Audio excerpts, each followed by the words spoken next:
The Crocodile's Secret: Beauty and Power in Ancient Egypt. Picture this. It is the year 2000 BC. The most powerful woman in the known world is sitting in a golden chamber beside the Nile River. Servants fan her with peacock feathers. The air smells of myrrh and lotus blossoms, and right now her handmaiden is carefully applying a thick, warm paste onto her face. A paste made from something you would never, ever imagine putting on your skin. According to ancient Egyptian historical records, this was not just a beauty ritual, this was a sacred ceremony. And the secret ingredient? It came from the banks of the Nile, from something ancient Egyptians both feared and worshipped: the crocodile. 5,000 years ago, before Rome existed, before the Greeks built their temples, before the Vikings ever touched the sea, there was Egypt. And Egypt was not just a civilization, it was a world, a complete, breathing, extraordinary world built along the banks of the Nile River. Now, to understand what we are about to explore, you have to understand how ancient Egyptians saw life. They did not separate the spiritual from the physical. They did not separate medicine from religion, and they absolutely did not separate beauty from power. According to historical records and archaeological findings, ancient Egyptians believed that the appearance of your body was a direct reflection of your soul. If your skin was clear, smooth and radiant, it meant the gods favoured you. It meant you were pure. It meant you were worthy of respect, of authority, of love. This is why the pharaohs and the noble class spent extraordinary amounts of time, money and ritual on their appearance. We are talking about a civilization that invented the first known cosmetics in human history: kohl eyeliner, red ochre lip colour, perfumed body oils. They were obsessed with beauty, not out of vanity, but out of genuine spiritual and political conviction. But here is where the story gets strange. Because the most prized beauty treatment in all of ancient Egypt, the one used by queens, by priestesses, by the most powerful women in the land, did not come from flowers. It did not come from minerals or rare oils. According to the ancient papyrus records that archaeologists have spent generations studying, it came from the Nile's most feared predator, the crocodile. To the ancient Egyptians, the crocodile was not simply a dangerous reptile lurking in the water. It was a god, or more accurately, it was the physical body of a god, the god Sobek, who was believed to control the rise and fall of the Nile itself, the very force that made all life in Egypt possible.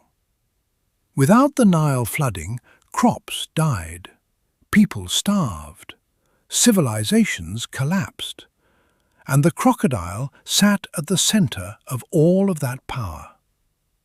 So, when Egyptian physicians, working with palace cosmetic makers, began using products derived from crocodiles in their beauty and medicine rituals, it was not seen as disgusting, it was seen as divine.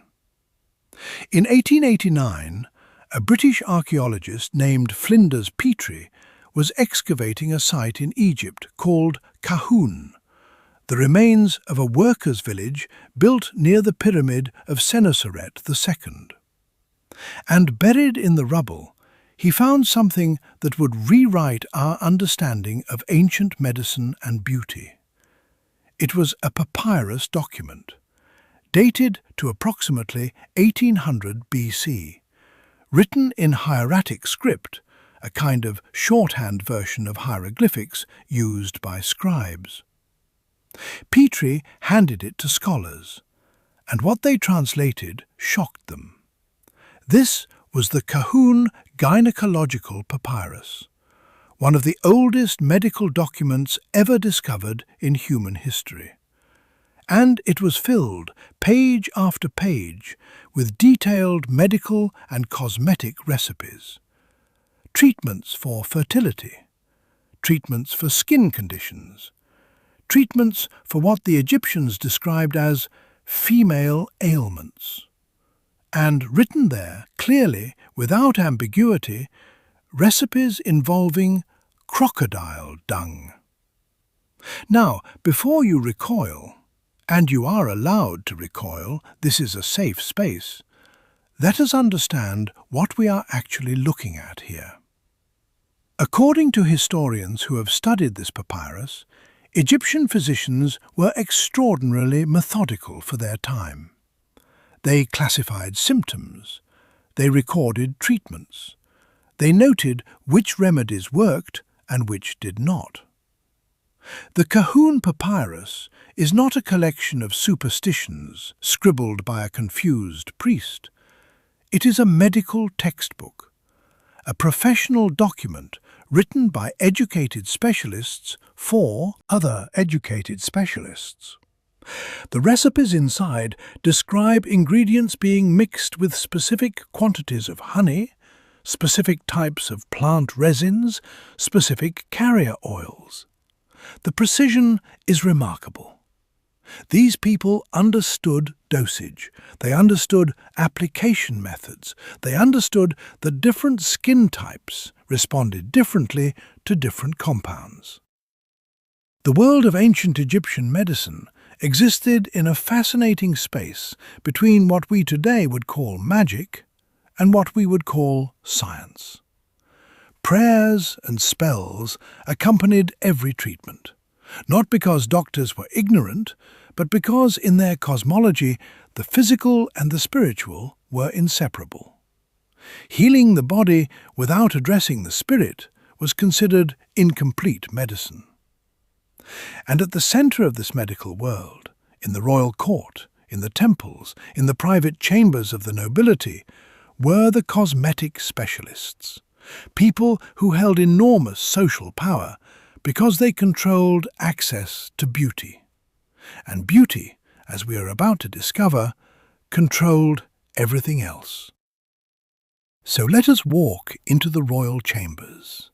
Let us follow the handmaiden down the corridor of a palace somewhere along the Upper Nile, around 1500 BC.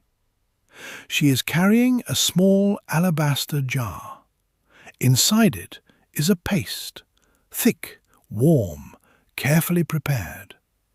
And we are going to watch what happens next. According to historical reconstructions based on the Cahun Papyrus and related documents, the preparation of a crocodile dung face mask was not a casual affair. It was a ritual. It began days before the actual treatment. Servants who worked in the temples of Sobek, the crocodile god, were tasked with collecting the dung from the sacred crocodiles kept in temple pools. These animals were fed, adorned with gold jewelry on their legs, and treated as living incarnations of the divine. Their waste, therefore, was considered to carry sacred energy. According to the beliefs recorded in temple inscriptions, using this material was not lowering yourself, it was elevating yourself. You were borrowing the power of a god. The raw material was then dried, ground into a fine powder, and mixed with a combination of ingredients. Honey, because Egyptians had already understood honey's remarkable preservative and antimicrobial properties for centuries. Fragrant oils, often from cedar wood or moringa, to reduce the harshness of the mixture and to mask the smell. And sometimes minerals like natron, the same salt compound Egyptians used in mummification, which had powerful desiccating and purifying effects on organic material. The final paste was applied to the face and left for an extended period. Historical accounts suggest anywhere from 30 minutes to several hours, depending on the specific formulation and purpose. It was then removed with warm water mixed with diluted oil. The promised result? Skin that was tighter, smoother, more luminous. The ancient texts describe skin that looks renewed, and they use the same language they use to describe the sunrise, the rebirth of Ra each morning, a new face, a new day, a new power. And the smell? The fragrant oils were not just decoration. Egyptian perfumers, who were some of the most respected artisans in the entire civilization, were specifically employed to transform difficult medicinal ingredients into something that could be worn with dignity in the presence of the pharaoh. Now here is where ancient ritual meets modern laboratory. Because the obvious question is, did any of this actually do anything to the skin? Or was it purely psychological, purely spiritual? Let us look at what modern science tells us about the chemistry of what Egyptians were actually applying to their faces. Crocodile dung, and we are talking specifically about material from Nile crocodiles, Crocodilus niloticus, has a measurable and distinctive chemical profile.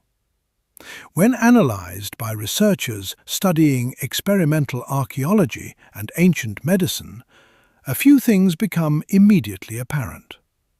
First, the pH level. Crocodile feces is notably alkaline, sitting somewhere in the range of pH 8 to 9.5, depending on the animal's diet.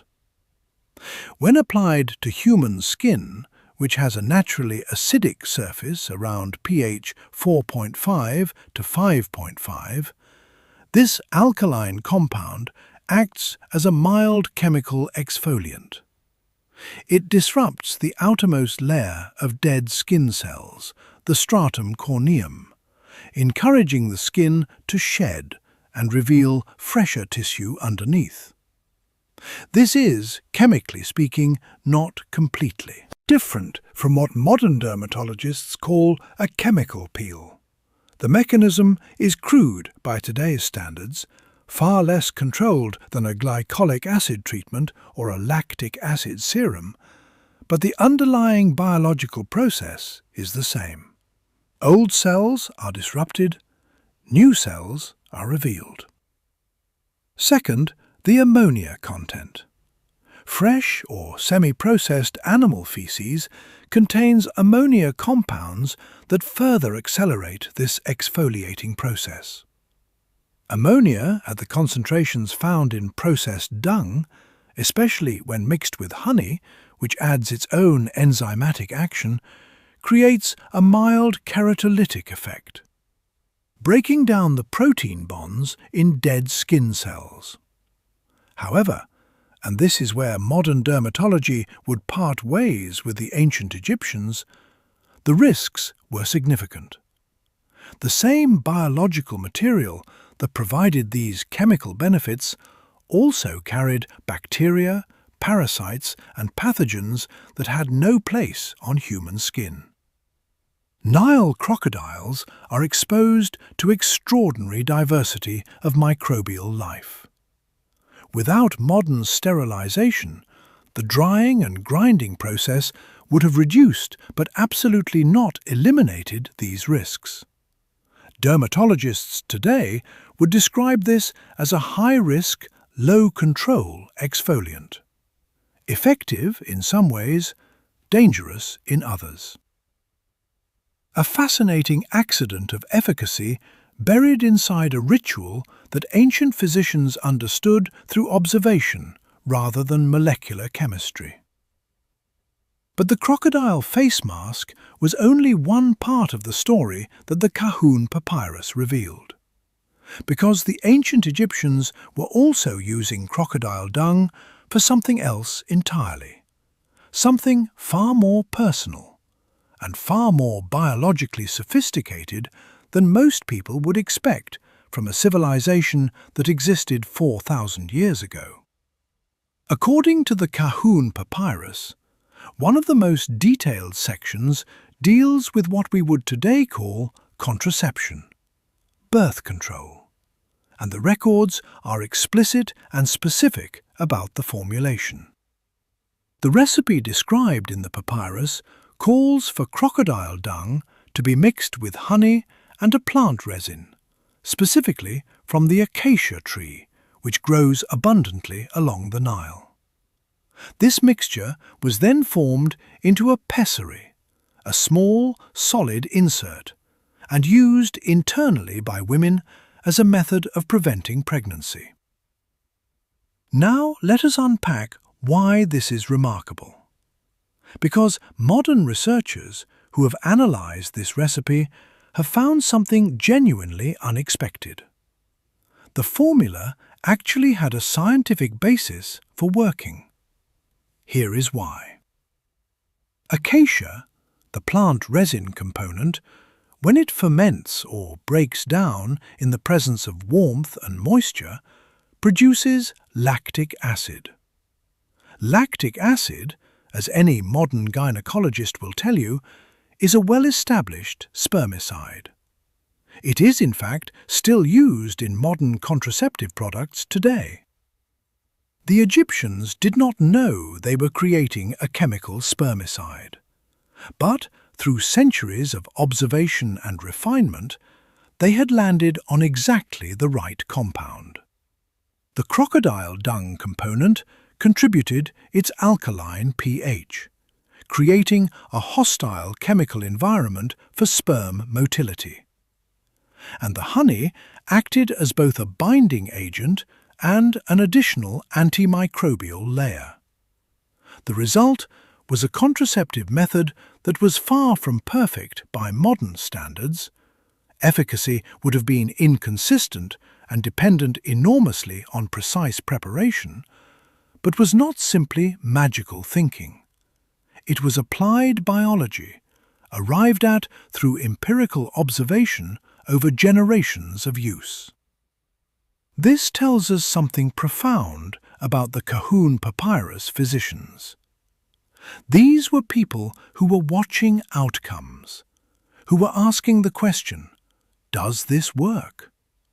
Who were refining their formulas based on results.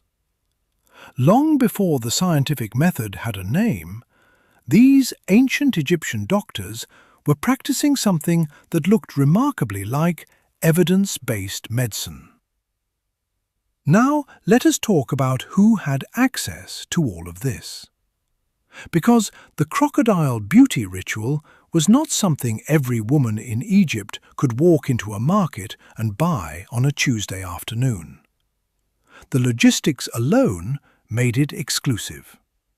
Sacred crocodiles lived in temple complexes. Access to temple complexes was controlled by priests. The collection of sacred animal waste was itself a ritual act, performed by specific temple servants who held a recognized religious function. The processing of that material, the drying, the grinding, the mixing with quality ingredients like imported cedar oil or high-grade honey from the Delta region, required skilled cosmetic artisans who served exclusively royal or noble households.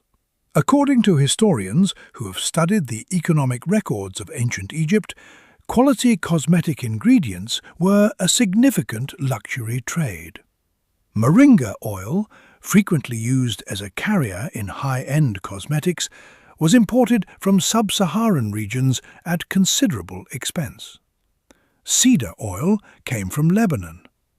Some aromatic resins travelled from as far as the land of Punt, a trading partner that modern researchers believe was located in the Horn of Africa region, roughly where Somalia or Eritrea sit today. The cosmetic jar alone was a status symbol. Alabaster cosmetic containers have been found in royal tombs across Egypt, some of them carved with extraordinary delicacy, inscribed with the owner's name and sealed with precious resins. These were not just containers, they were declarations of social position. For ordinary Egyptians, the farmers, the craftspeople, the labourers who built the pyramids, beauty rituals existed too, but they used affordable substitutes. Red ochre for colour, castor oil for skin and hair, coal made from crushed minerals for eye protection against the harsh Egyptian sun. These were effective in their own right, but they were a completely different world from the crocodile dung face mask of the palace. And here is a dimension that modern people often miss when thinking about ancient cosmetics. In Egypt, wearing cosmetics was not purely aesthetic. It was functional and protective. The kohl around the eyes was not just fashion. It reduced glare from the desert sun and had documented antimicrobial properties that protected eyes from infection in a climate where eye disease was common and devastating. The oils applied to skin prevented the rapid dehydration that the heat and dry air caused. Beauty in ancient Egypt was inseparable from survival. And at the top of this beauty economy, using the most exclusive ingredients, attended by the most skilled specialists, sat the women of the royal court. For them, beauty was also geopolitical. The appearance of the queen was a statement of the kingdom's wealth, divine favour, and power. To truly understand why crocodile products held such sacred status in Egyptian life, you have to spend some time with the god Sobek. Because Sobek was not a minor deity tucked away in a footnote of Egyptian mythology. He was one of the oldest and most powerful gods in the entire Egyptian pantheon. According to the religious texts and temple inscriptions that archaeologists have studied extensively, Sobek was associated with the Nile itself, its power, its unpredictability, its life-giving floods. He was depicted as a man with the head of a crocodile, wearing the crown of the pharaoh and sometimes the solar disk of Ra. In some theological traditions, Sobek was described as having risen from the primordial waters of chaos to create the world. The Nile's crocodiles were, in this belief system, his children, his living representatives on earth. The cult center of Sobek was the temple complex at Kom Ombo in Upper Egypt, a site that still stands today, remarkably well preserved, and is one of the most visited archaeological sites in the country. According to the temple records and physical evidence found there, the priests of Kom Ombo maintained living crocodiles in a sacred pool within the temple precinct. These animals were fed, cared for, adorned with gold and precious stones, and observed with extraordinary reverence. When these sacred crocodiles died, of old age or illness, they were mummified. Crocodile mummies have been found in enormous quantities in Egypt, some of them carefully wrapped in linen, some of them placed in elaborate painted coffins. The Egyptian Museum in Cairo holds hundreds of them. Some are full adults, some are babies, some are eggs that were carefully preserved before they even hatched. This gives you a sense of the intensity of the belief system surrounding these animals. Now, within this context, the collection and use of crocodile-derived materials in medicine and cosmetics carries an entirely different weight. When an Egyptian physician prescribed a crocodile dung treatment, they were not just prescribing a chemical compound. They were prescribing the physical power of Sobek himself, the strength of the god, the regenerative force of the Nile.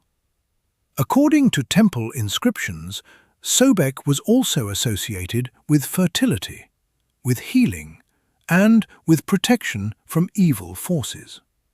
All three of these attributes aligned perfectly with the cosmetic and medical uses that Egyptian physicians had developed. Skin renewal, reproductive health, protection of the body from disease and decay. The sacred and the scientific were not in conflict. They were the same thing, described in different languages. As Egypt's power grew and its trade networks expanded, Egyptian cosmetic traditions began to move across the ancient world.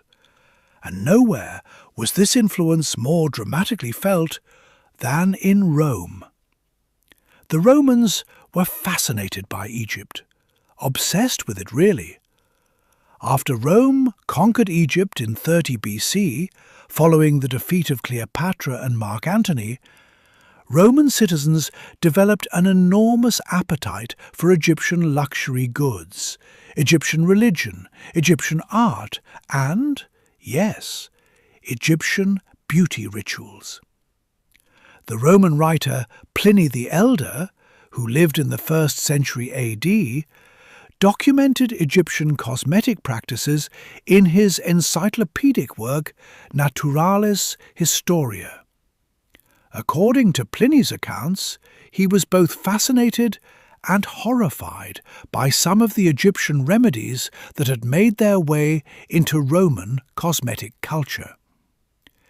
Pliny described the use of animal-derived ingredients in beauty preparations, with a mixture of clinical curiosity and barely concealed disgust. A reaction that tells us these practices were genuinely being adopted in Roman society, because otherwise, why bother writing about them? Roman women of the wealthy class were notorious for their elaborate beauty rituals. The poet Ovid wrote extensively about Roman cosmetics. The physician Galen, who served as personal doctor to the Emperor Marcus Aurelius, formulated one of the earliest known cold creams, a mixture of beeswax, water, and rose oil that historians trace in part to Egyptian cosmetic traditions he had studied. The trade routes that connected Egypt to Rome were already ancient when Rome came to power. Egyptian cosmetics, or ingredients for Egyptian cosmetics, had been moving through the Mediterranean for centuries. Moringa oil, natron, coal. And with these ingredients came the recipes, the knowledge, the traditions. Over time, as these practices moved through Greek and then Roman cosmetic culture, adaptations occurred. Animal-derived ingredients, which had been central to Egyptian medicine, were often replaced with mineral alternatives or botanical substitutes. Clay masks, which are the direct descendants of ancient mud treatment traditions, began appearing across the Mediterranean world. The philosophy was the same. Apply something transformative to the face. Draw out impurities. Reveal what is beneath. What began on the banks of the Nile, in the sacred precincts of crocodile temples, had travelled 4,000 kilometres and become part of a pan-Mediterranean beauty culture that would eventually feed into the European cosmetic traditions of the Middle Ages and Renaissance. At this point, it is worth stepping back and asking the hard questions that science demands we ask. Because history is fascinating, but accuracy matters. Did the crocodile mud mask actually work? The honest answer, based on modern chemical analysis and experimental archaeology, is partially. Yes, the alkaline pH disrupted dead skin cells. The ammonia compounds provided mild keratolytic action. The honey added genuine antimicrobial and humectant properties that are still recognized and used in modern skincare formulations. There was real biological activity happening when this preparation was applied to skin. But, and this is a significant but, the risks were substantial and largely invisible to ancient practitioners. The same material that contained mildly useful chemical compounds also carried a significant bacterial load. The Nile's crocodiles are exposed to extraordinarily diverse microbial environments. The river itself, the mud banks, the decaying organic matter they consume. Without modern sterilization technology, the drying and grinding process reduced but did not eliminate pathogenic risk. Modern dermatologists who have been consulted on experimental archaeology projects involving ancient Egyptian cosmetics have noted that the long-term use of such preparations, particularly around the eyes and mouth, would likely have caused chronic skin irritation, increased sensitivity, and in some cases provided a route for opportunistic infections. There is also the question of smell. This is something the historical texts are remarkably honest about, or rather, they are honest about the enormous lengths Egyptian cosmetic artisans went to in order to address it. The quantities of expensive fragrant oil used in these preparations were not decoration, they were industrial quantities of aromatic masking agents. The Egyptian perfume industry existed in significant part to make their medicine tolerable. And then there is the deepest question. How much of the perceived effect was chemical, and how much was ritual? The placebo effect is a genuine and measurable biological phenomenon.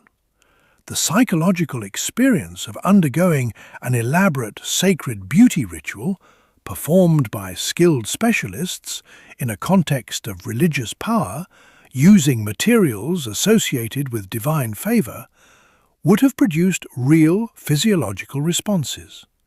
Reduced stress hormones, improved mood, a genuine sense of being cared for. Modern researchers in psychodermatology, the study of how mental states affect skin conditions, would recognize every element of this dynamic. The ritual itself may have been therapeutic in ways that had nothing to do with crocodile chemistry. So, what does 4,000 years of history, one extraordinary papyrus, and one very unexpected ingredient actually teach us? It teaches us that the desire to be beautiful, to care for the body, to mark it, to transform it, to protect it, is not a modern vanity. It is one of the oldest human impulses we know of. It predates writing in most of the world. It predates philosophy. It predates empires. The ancient Egyptians who applied crocodile dung face masks were not primitive people stumbling around in the dark. They were sophisticated, observant human beings who were doing exactly what every generation of humans has done, using the best available technology of their time to try to improve and preserve the thing they lived in. The fact that their best available technology included ingredients that modern people would find shocking is a question of context, not of intelligence. Think about what ingredients in our current skincare products might cause future generations to raise their eyebrows. Retinol is derived from vitamin A compounds originally found in animal livers. Several luxury face creams today include snail mucin, secretions from garden snails. Nightingale droppings, known as ugrisu no fon, are used in high-end Japanese facial treatments and have been adopted by some Western spas. Placenta-derived growth factors appear in some anti-aging serums. Every era has its strange ingredient. What changes is our comfort level with it, not the fundamental behavior. According to the historical record, ancient Egyptian cosmetic knowledge represented the most advanced beauty science in the world for nearly 2,000 years. From approximately 3000 BC to 1000 BC, Egyptian cosmetic formulations were being imitated, imported, and admired from Mesopotamia to the Aegean. The Kahun papyrus and documents like it were not curiosities. They were the scientific literature of their age. And the crocodile, feared, worshipped, hunted, mummified, and apparently enlisted in the service of glowing skin, occupied a place in Egyptian civilization that no other animal could claim. Divine, dangerous, useful, sacred. The Nile still runs through Egypt. The crocodiles are still there, though far fewer than in ancient times. The temples of Sobek still stand, cracked stone and faded paint, but still standing. And somewhere in the chemistry of their dung, in the careful hands of ancient physicians, in the alabaster jars of queens who ruled the ancient world, there was a logic, a real, observable, recordable logic. Beauty has always required understanding the natural world. It has always required courage. The courage to try something strange in pursuit of something better. And it has always, in every civilization that ever existed, been about more than skin deep. It has been about power, about identity, about the belief that we can transform ourselves into something closer to divine. The ancient Egyptians just had a more memorable way of getting there.